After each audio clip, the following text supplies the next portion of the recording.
tonight, demonstrators filling the streets in downtown Knoxville. The protest drawing hundreds of people to Market Square, and they are unified in their call for an end to the new aggressive immigration sweeps and deportations.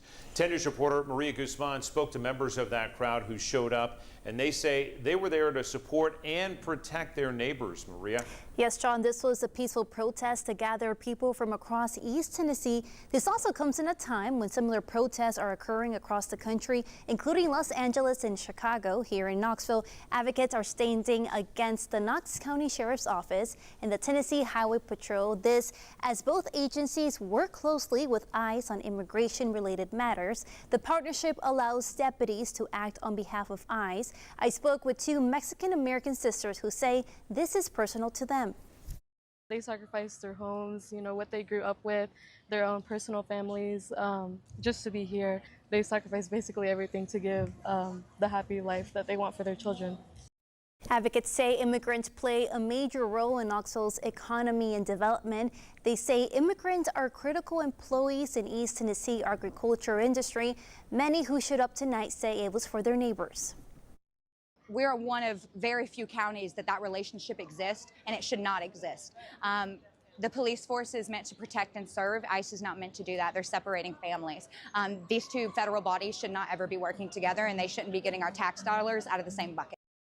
According to the U.S. Department of Homeland Security, there are 11 agencies across Tennessee working closely with ICE here in East Tennessee. That includes Greene County, Morgan, and Knox County Sheriff's Office. More people are being detained on immigration-related here in Knox County. In January, more than 100 were detained. In April, that number was more than 300. John. Maria Guzman with that perspective tonight. Again, the protest in Knoxville, part of similar demonstrations, as Maria said, that we expect to see across the country this weekend. And our team coverage continues tonight with 10 News reporter Lauren Davis joining us with some other takes in the crowd. And Lauren, that includes a diverse group, including one woman who made a drive of more than an hour to take part.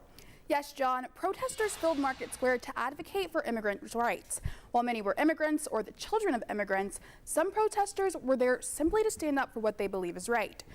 Anna Grabowski says she drove from 10 Mile in Meigs County because it angers her to see what's going on in our country. The 71-year-old says these ICE raids are both illegal and unconstitutional. She says these raids and deportations impact more than just immigrants. Beyond that, it's going to hurt our economy. Who do these people think are picking their food and cleaning their houses and building their structures? It's going to have terrible effects. Grabowski says she's been protesting since the Vietnam War and everything in between. She says what's going on right now goes against the values our country was built on. They're attacking what it means to be an American, our First Amendment, free speech, our Fifth Amendment, due process for any person, not any citizen, it says any person. They're attacking the idea of checks and balances of a three-part government where they're wanting to make their own law. Says she was surprised but happy to see the amount of people who showed up, especially since social media is how the word got out about the protest. Grabowski says she plans to head to two protests tomorrow, one in Oak Ridge and then another later in the day in Knoxville. John. Lauren Davis on the story tonight. We also spoke with an East Tennessee congressman supporting the ongoing aggressive federal immigration sweeps. I'm supportive of the rule of law. I like what the Trump administration has done. Said if you are here illegally and if you will voluntarily go back, you may be able to come back legally. We will work with you. That Tennessee congressman says he met personally with President Trump last night to thank him for tightening security at the southern border and rounding up people who enter the U.S. illegally. The deadline is passed for Nashville's mayor to respond to a congressional inquiry over how the city is handling ICE operations there. Specifically, he's been asked if Metro Nashville police are helping federal agents carry out immigration enforcement.